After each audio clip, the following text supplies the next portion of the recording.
And welcome to the special audience edition of Hannity. And tonight, for the entire hour, I'll be joined by somebody who had the internet buzzing following his remarks at last week's National Prayer Breakfast in Washington, D.C. Dr. Benjamin Carson is one of the most accomplished physicians in the entire world. But despite his many accolades, which include being awarded the Presidential Medal of Freedom in 2008, he was an unknown quantity to many Americans. That is, until he stepped up to the podium last Thursday morning, and with the President of the United States sitting just steps away, Dr. Carson eloquently and politely described his vision for saving America. Among the topics that he covered, the perils of political correctness, education, the healthcare system, and much more. Let's take a look at a quick preview. One last thing about political correctness, which I think is a horrible thing, by the way. I'm very, very compassionate, and I'm not ever out to offend anyone. But PC is dangerous. Because you see, this country, one of the founding principles was freedom of thought and freedom of expression. And it muffles people. It puts a muzzle on them. Why is it so important that we educate our people? Because we don't want to go down the same pathway as many other pinnacle nations who have preceded us. I think particularly about ancient Rome. Very powerful. Nobody could even challenge them militarily. But what happened to them? They destroyed themselves from within. Moral decay, fiscal irresponsibility, they destroyed themselves. And if you don't think that can happen to America, you get out your books and you start reading. Now, we're going to have much more of the doctor's speech as we continue tonight, but not surprisingly, whenever somebody has the courage to speak truth to power, particularly when it involves the president, well, he or she quickly becomes a bit of a political lightning rod. Now, that familiar phenomenon happened in the aftermath of Dr. Carson's comments, with some pundits describing his actions as, quote, disrespectful. Now, tonight he will have the opportunity to respond to those critics. We'll also hear from the doctor on how we can turn around the economy, restore credibility to our healthcare system. Also, Frank Luntz tonight will stop by with a focus group of voters who actually dialed Dr. Carson's speech. Now, do they think he may have a shot sometime in the future at the White House? Well, that surprising answer lies ahead. But before we get into all of that, it's time to meet the man himself. We welcome author of America the Beautiful and the director of pediatric neurosurgery at Johns Hopkins University, Dr. Benjamin Carson. It's an honor to have you. Welcome aboard. Thank you. Welcome, everybody. Doctor, you've gone viral. Maybe not something you predicted in your life? Yeah, usually in medicine when we think of viruses, it's not a good thing. But this one, this one turned out to be very good because I've been just overwhelmed by the responses. So many people are just overjoyed to hear some common sense.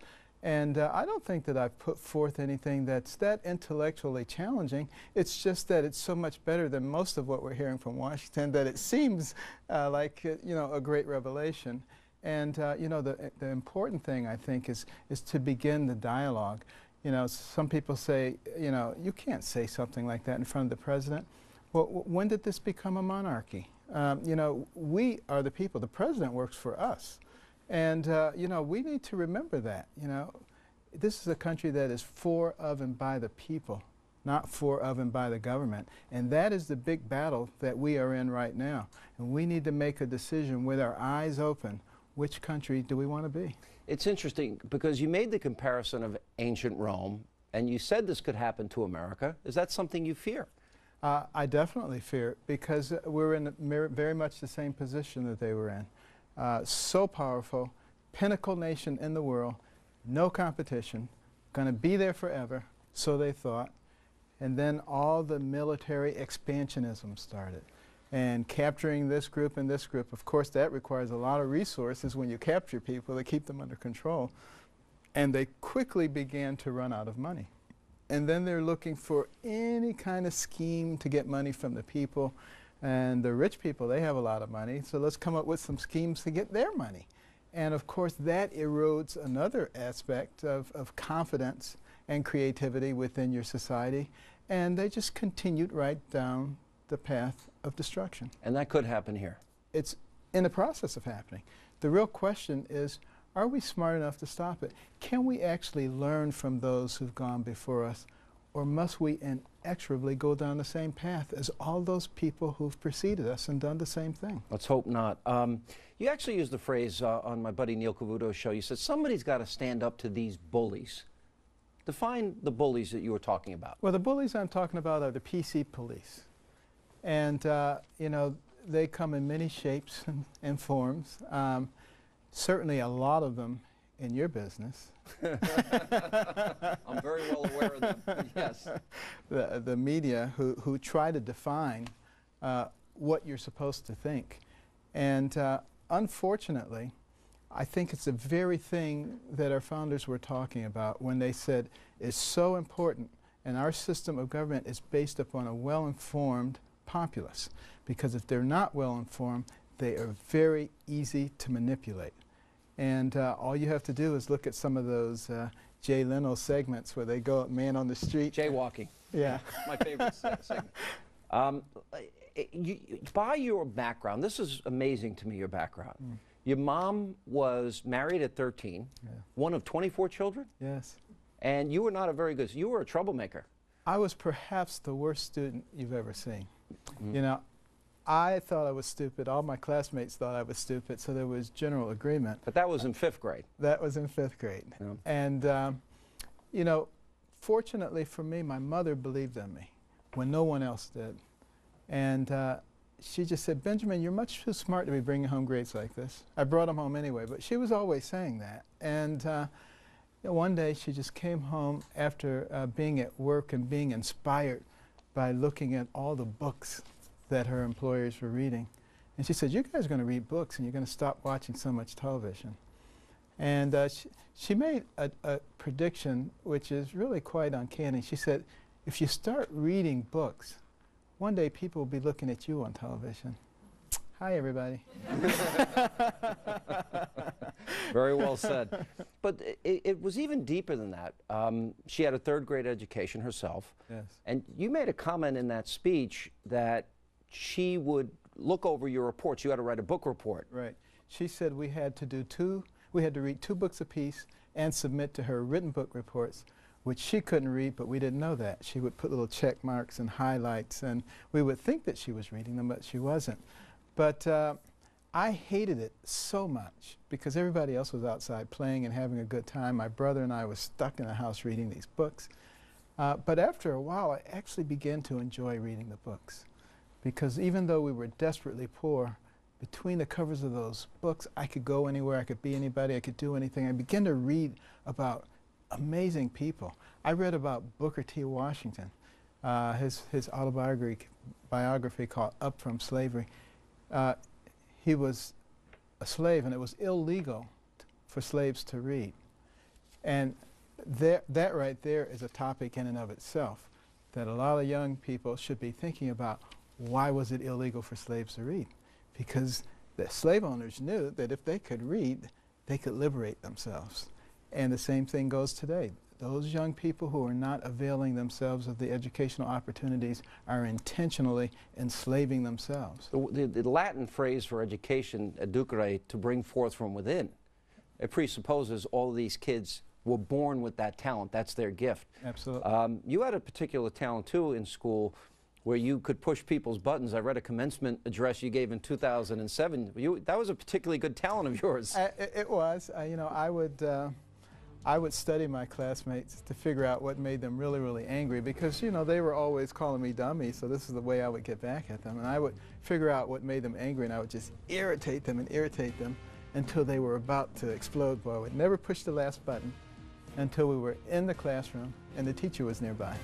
And, all right, stay right there. Dr. Carson, we have a lot more to get to tonight. Still ahead, an open forum between Dr. Carson and our studio audience of journalists, political strategists, medical experts, and much more. Plus, there is already talk about recruiting the doctor for potentially a 2016 run.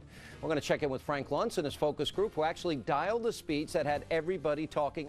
And let's just say he may have found some campaign volunteers for Team Carson. Saving America continues straight ahead. What about our taxation system? So complex. There is no one who can possibly comply with every jot and tittle of our tax and say. What we need to do is come up with something that's simple. And when I pick up my Bible, you know what I see? I see the fairest individual in the universe, God, and he's given us a system. It's called tithe. Now, we don't necessarily have to do it 10%, but it's principle. He didn't say, if your crops fail, don't give me any tithes. He didn't say, if you have a bumper crop, give me triple tithes. So there must be something inherently fair about proportionality. All right, finally, after months, if not years, of hearing President Obama lecture the so-called rich about paying their fair shares, well, somebody finally had the courage to stand up and issue a rebuttal to the president and his divisive class warfare rhetoric. Now, it came when Dr. Benjamin Carson issued a forceful challenge to the president's liberal approach to last week's National Prayer Breakfast. But unlike so many politicians in Washington, the doctor's comments were much more than meaningless bluster. He actually backed him up with facts and policy proposals, including a flat tax. Joining me now to talk about his approach to saving America's failing economy, my guest for the hour, please, everybody, welcome back, Dr. Benjamin Carson. But I'm just curious, I don't know if anyone's even asked you this question yet. What was the president's reaction personally to your speech? Did you talk to him? I talked to him afterwards, and he came over. He was very gracious, said, you know, thank you for your speech. He didn't say he enjoyed it, but he did say, and he said he admired me. I suspect you might have known that going in.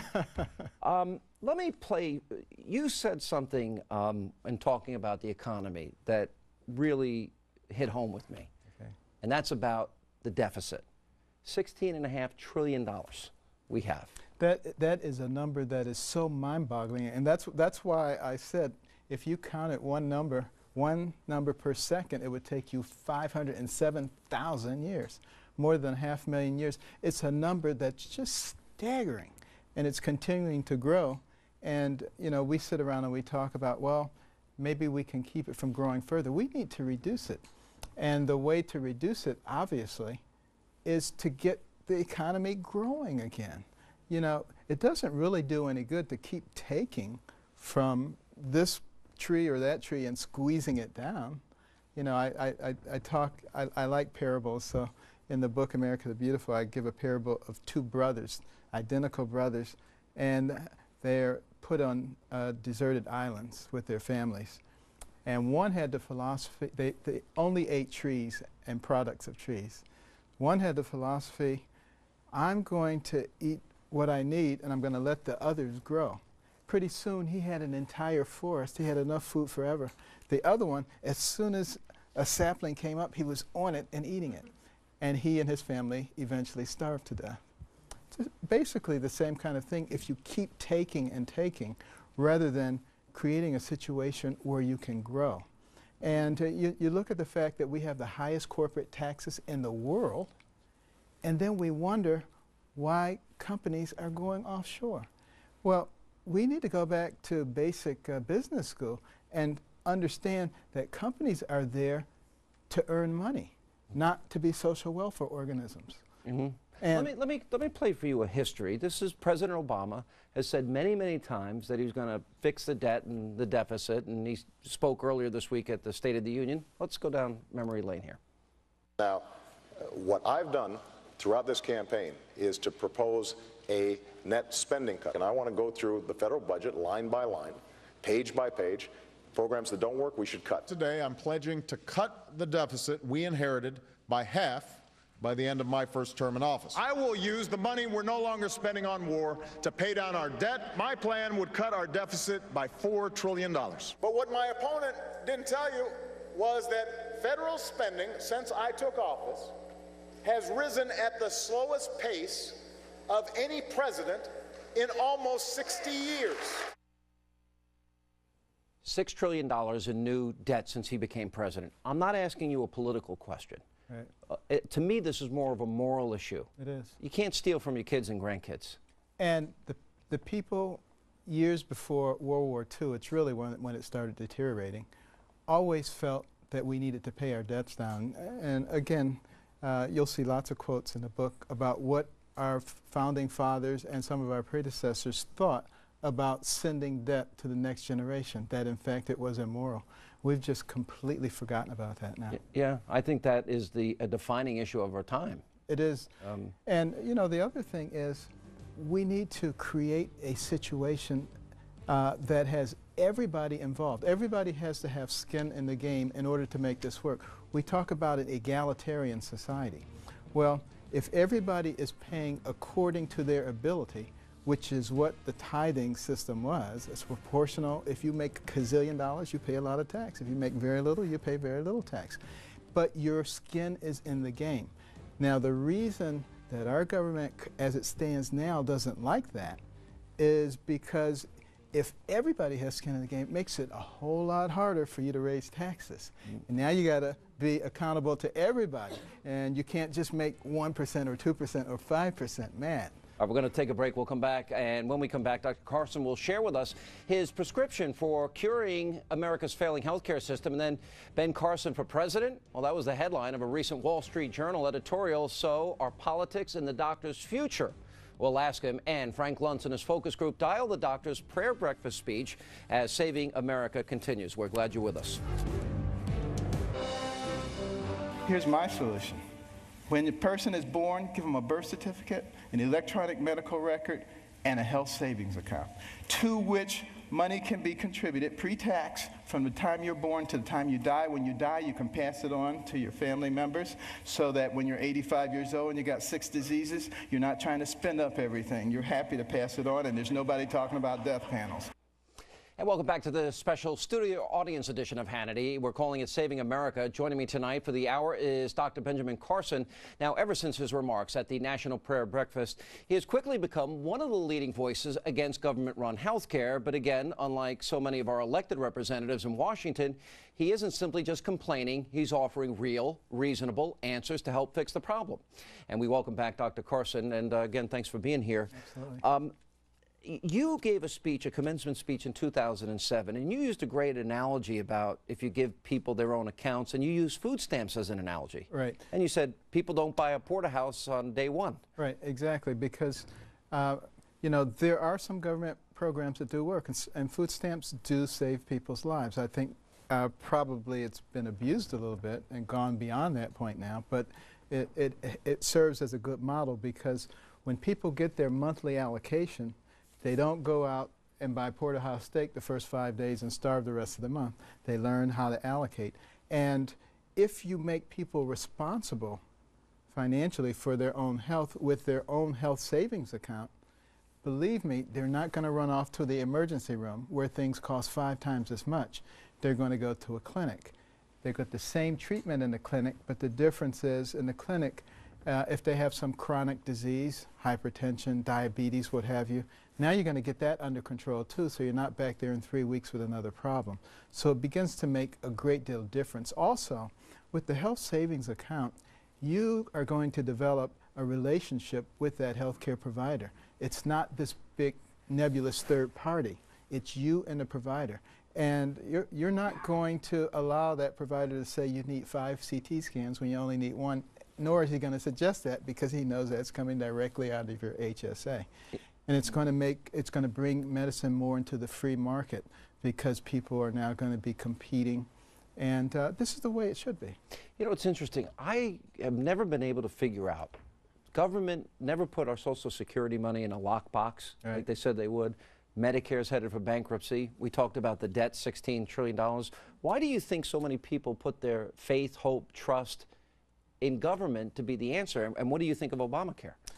Well, I think that we've been programmed, unfortunately, to become victims and to think that somebody should be taking care of us. We've gone to a can-do nation to a what can you do for me nation. And we start inculcating that into people at an early age. You go to schools now, and they don't want to give the Outstanding Academic Award because everybody's outstanding. And don't want anybody to feel bad. You know, come on, give me a break. But you know, you start all of that stuff. You can't play dodgeball either, doctor. You know, you can't keep score. Yeah. So it perpetuates itself throughout their lives. And all of a sudden you wind up with a bunch of people who want to occupy everything because, you know, it's theirs anyway. You didn't deserve that. It should be mine. Doesn't that go back to a lesson that you say your mother taught you about you control your destiny? Absolutely. And these health savings accounts? And you even said people that are poor and indigent, Right. that there would be a way to help them. Right, because the government is already spending enormous amounts of money on healthcare dollars on indigent people.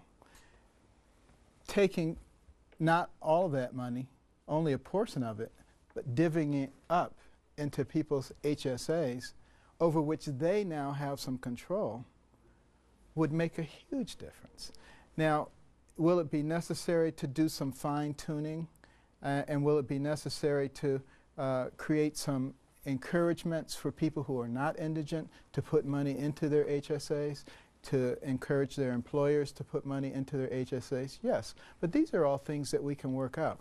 What we need to do is get out of the framework of, as soon as somebody's saying something, say, no, no, no, that can't work, that's why I can't, and say, you know, yeah, that can work, and here's how it can work. And if we begin to put our minds together and understand the concept that we're aiming at, and that is bringing some personal responsibility into the healthcare arena, we can solve that problem. We got to get over the ideology. If we strain everything through an ideological screen, we will never make any progress. Let me ask you, how many people in our audience, if I can get an audience shot, think that if the Republicans articulated what Dr. Carson is saying, you're laughing. How many of you think Obamacare maybe wouldn't have passed? Show of hands. Yeah. So there's a failure on the political opposition side of that debate too then. And I don't know why that is. I don't know either. I'm not sure why they're not coming up with the right kinds of answers here. Well, that dovetails perfectly into our next segment about your potential political future. When we come back, Carson 2016 has a nice ring to it, but are politics in the doctor's future? I'll ask him. Plus, Frank Luntz and his focus group, they dialed Dr. Carson's prayer breakfast remarks, and wait till you see what caused the dials to go through the roof across party lines. All of that and more as our special studio audience edition of Hannity rolls on. And welcome back to the studio audience edition of Hannity, and tonight we are focusing on saving America with a very special guest, Dr. Benjamin Carson. Now, he is the director of pediatric neurosurgery at Johns Hopkins University. Now, his remarks at last week's National Prayer Breakfast not only set the blogosphere on fire, it also resulted in many asking him to consider a run for elected office. Now, that includes the Wall Street Journal editorial board, which recently published a column that was titled, quote, Ben Carson for President. Now, in just a moment, I'll ask him if he has any plans to pursue a career in politics. But first, pollster Frank Luntz recently convened a focus group of California voters and asked them to watch and dial the doctor's popular speech. Let's take a look at this. Sean, the words of Benjamin Carson have really struck a chord with a lot of Americans. We're here in Los Angeles with a group of swing voters, and we want to know what they think of his language. But before we go to them, let's go to a clip that dialed particularly well. Remember, the red line represents swing Republicans, the green line swing Democrats. On the deficit and debt, man, does this guy score well. Our deficit is a big problem. Think about it. And our national debt, $16.5 trillion. You think that's not a lot of money? Tell you what, count one number per second, which you can't even do because once you get to 1,000, it'll take you longer than a second. But one number per second, you know how long it would take you to count the 16 trillion? 507,000 years. More than 500,000 years to get there. We have to deal with this. Clearly that language connected. Now tell me, Dr. Carson, what was so powerful? Give me a word or phrase to describe him. Passionate. Articulate. Sincere. Bold and real. Analytical. Self-reliant. Truthful. Sincere. Believable. Provocative. Is this the kind of guy that you want to see in politics? Is this the kind of guy, why yes? He's a guy he speaks his mind, and he's very open-minded and why yes? passionate. He speaks for positions, I think, basically. I liked his sense of fairness. I felt he was very fair in what he was saying. What is it about him that cut across partisan lines? You never see that in politics these days. He seemed to care. He seemed to genuinely care about what he was talking about. To me, he was just like me. He was just a regular, ordinary person. Do you think that he was too aggressive? The president was there. Some people thought that it was inappropriate for him to say what he said. You're nodding your head no. You think it was appropriate? I think it was appropriate because you have to hit on the topics that people want to talk about, and we can't keep candy coating everything. So, And this is our country. What does that mean? It belongs to all of us, not just to the people in Washington. All of us. Do you think that people in Washington listen to you? No. Do you think he listens to you? Yes. He being? Dr. Carson. Yes. So there's a language there. Keep going. And like you said, it's un-American to bite your tongue, to hold back and not say what you think. You guys agree with that? Yes. Yes. It's a good way to get out of this segment. Sean, there aren't many people right now who have the language to connect to the American people, whether it's American values, as you speak of, or common sense, as she spoke of. But there's something about the doctor's message and delivery that really does connect across partisan lines. Very impressive. Back to you. All right, sounds like Frank may have found some, well, Carson campaign volunteers and still with us to talk about the possibility of a career in politics. The man himself, Dr. Benjamin Carson. Just a quick poll. How many of you would like to see Dr. Carson run? Wow. Okay, that's everybody. What do you make of that? Well, I've always said that the only way I would go into politics is if God grabbed me by the collar and stuck me there. It's not something that has been an ambition of mine, but I do have a great desire to get our populace educated. Because if we get our populace educated, they will be able to decipher the truth from what's false. And if we don't start doing that, we're going to go down the same path as all the pinnacle nations that preceded us. You have said, and I've read a lot of speeches now that you have given, and in commencement speeches and elsewhere, and even I think you mentioned in this speech, that doctors played a very pivotal role in terms of our founding and our framers. Yes. And you want to see doctors more involved in politics. I do, because doctors and scientists learn to make decisions based on facts. They use empirical data as opposed to ideologues who don't really have any facts to make their decisions on. Can I ask, you retire in June. Yes. I'm even hesitant to ask you this, but I think I have to because it's on the table. Do you consider, are you aligned with a party? Would you want to answer who you voted for president? I'm independent. Okay.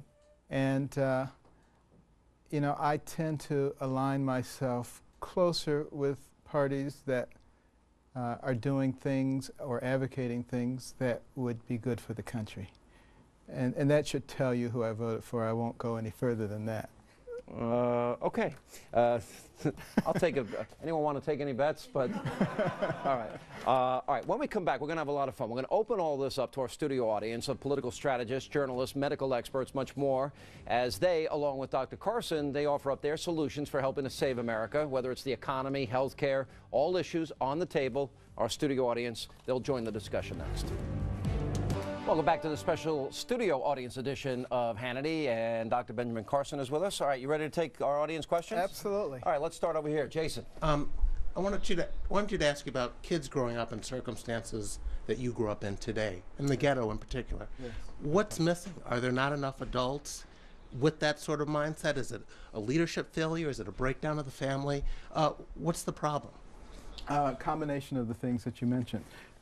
There's a great family breakdown. For instance, when you look at the African American community, 70% of the babies are born out of wedlock. Now, you're not supposed to talk about that because all family situations are supposed to be equal these days, right? But they're not equal. That father is very much needed, and producing the right kinds of role models for the children and giving them a value system. Because if you don't provide them with a value system at home, they're going to find it somewhere else, and it may not be a good value system. So you combine that with the fact that when they go to school, in many cases, they're surrounded by a bunch of politically correct people who begin to indoctrinate them in something other than the can-do attitude, and we got a problem. Dr. Siegel? Dr. Carson, I'm not surprised that a doctor like you, who's a top pediatric neurosurgeon, who literally has the brains of children in his hands, personal responsibility would be your first and foremost idea. And taking that theme further, I wonder, you started talking about health savings accounts and skin in the game. How do you feel about this idea that if patients knew what they were buying, knew what they were getting, how much a CAT scan cost, how much an MRI cost. Instead, we have a system where all of this feeds together with physicians who are afraid of malpractice, afraid of being sued. So many tests are ordered unnecessarily. Yes. On the patient side, they don't know what they're getting. On the doctor side, they're afraid of not ordering it. What do you have to say about that? Well, first of all, I would say that you look at all the countries in the world, we're the ones who have the big problem with malpractice. So what is it that's here that isn't everywhere else? The Trial Lawyers Association. Okay, special interest groups. Anything in our society almost that comes out of Washington that doesn't make sense is attached to a special interest group. They've become, as I alluded to in the speech, the fourth branch of government. Until we deal with that, we're going to keep doing things that don't make sense. Deneen? Well, Dr. Carson, I want to thank you for your leadership. But you do know that the black liberal establishment is not going to be happy with you. And I'm talking about the community activists, some of the pastors, some of the politicians and the black media, because it's your story of success that they don't want communicated to the black community because they thrive on talking about blacks are victims and need special treatment. So I want to thank you for all you do and for your leadership, because we need more leaders such as yourself to communicate the story that America really is an exceptional country. Absolutely, thank you. And I've heard from a lot of black leaders, actually, since this time, who are very thrilled with what I'm saying. I'm sure there's some that are not, but people are starting to think for themselves, and this is what I really enjoy. Black people, white people, brown people, yellow people, think for yourself. Don't be a puppet. Celia? So the Government Accountability Office came out with their year-end fiscal report back in January, and they said that we need to start running surpluses of 1% over the next century just to keep the same debt to GDP ratio we have today. Right. How we can't, the Senate can't even budget or process a budget in the Senate right now. How do we shift the narrative to start talking about surpluses? Well, you know, I think we would get surpluses almost immediately if we changed our policies.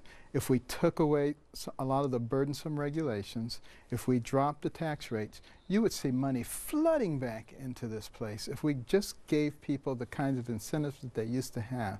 And you look what happened in this country when we didn't have an oppressive government and when we did encourage entrepreneurship.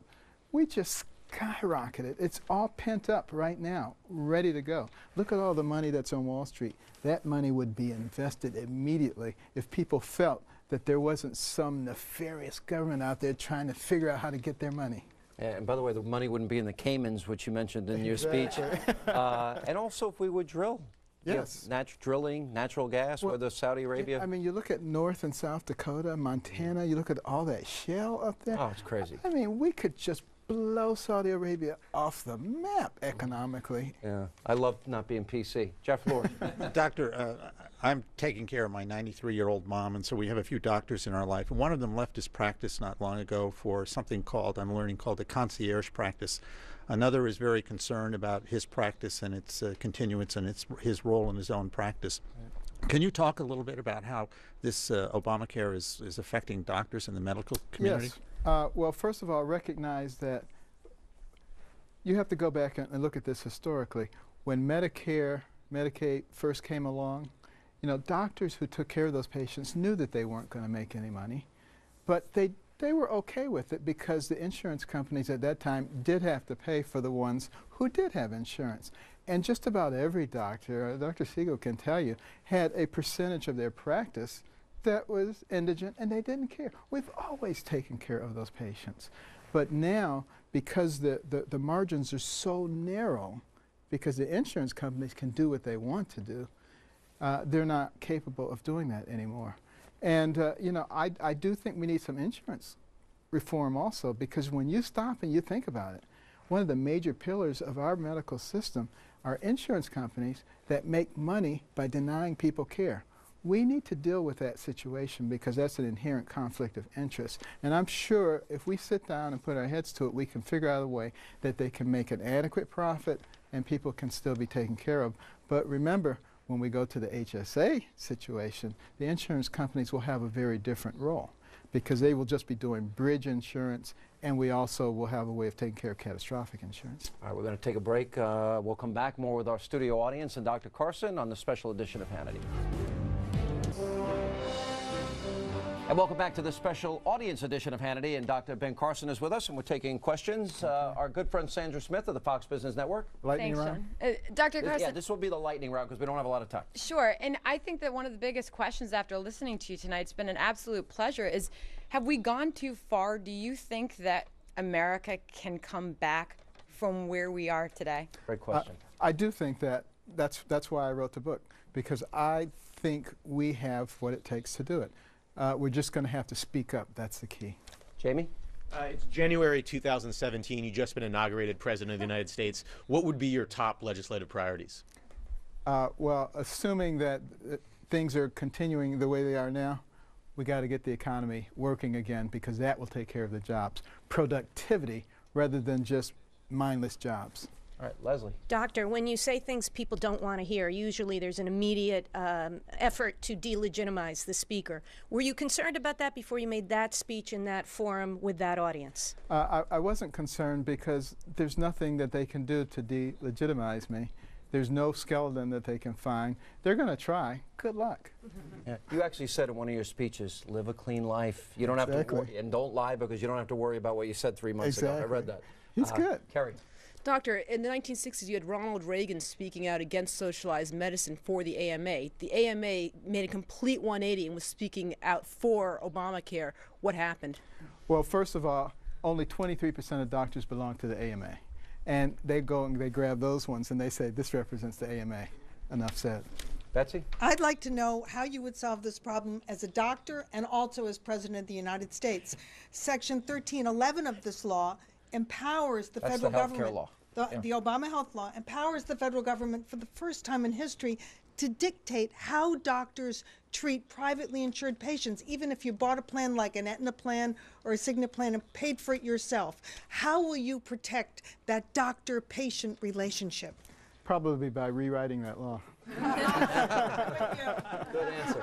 Doctor, thank you so much for speaking your mind. I certainly hope you keep it up in the future.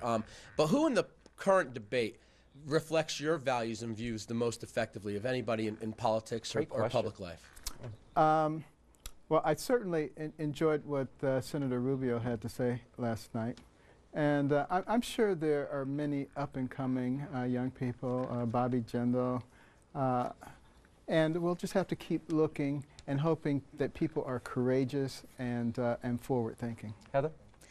Does a message of personal responsibility sell politically anymore? We've seen President Obama suggesting universal pre-kindergarten care, basically telling parents that it's not their responsibility to prepare their children for school, but rather the government's. I don't think your mother would have bought that message. She understood that it was for you to do that, but we seem to be expanding things that the government can do instead of individuals. Yes. Can a politician stand up and say, sorry, we're not going to give you any more programs? It's for you to take care of your lives? I think it can sell, but we have to start talking about it. You see, the politically correct police have silenced the debate. We have to create the debate again, and a lot of the people who are in the middle will have an aha moment.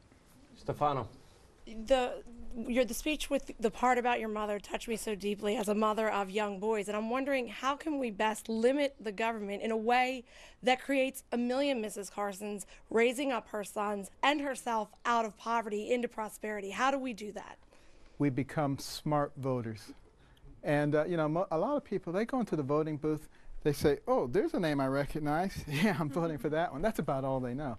If you don't know more than that, you probably should just not vote, or you need to go and teach yourself, because you could be voting against your self-interest.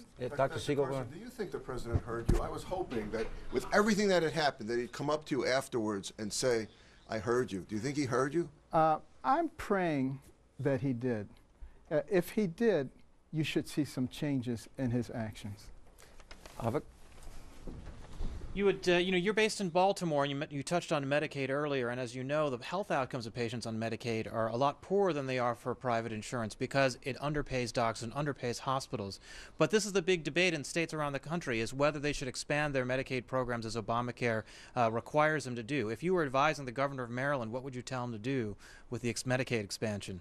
Well, I would say we need to start talking about something that makes sense. You know, it doesn't make a lot of sense to invest a lot of our eggs in something that doesn't work. Jedediah, real quick. Yeah, I'm a former teacher and dean, and I just want to know, how do we get young people to care about the debt and deficit? I think we have to give them examples, like the one that I gave, 507,000 years, so they begin to understand what they're facing. I'm sorry, we missed 3 people. Go ahead, Mary, quick. I was just going to say, it's easier to be ignorant and reliant than it is to be responsible and informed. How do you change that? Well, one of the things we're going to have to do, and I don't have a lot of time to get into it, but we have to use technology. There are some wonderful ways that we can use that. Virtual classrooms that can help us enormously. I'm working on that project with something in Baltimore right now. And you have your scholarship fund, and it's on Absolutely. the web at carsonscholars.org. All right. Everybody get involved. All right. Dr. Carson, thank you very much. Thank you very much. Great honor to have you. Absolutely. And that is all the time we have left. As always, thank you for being with us. Let not your heart be troubled. The news continues. We'll see you back here Monday night.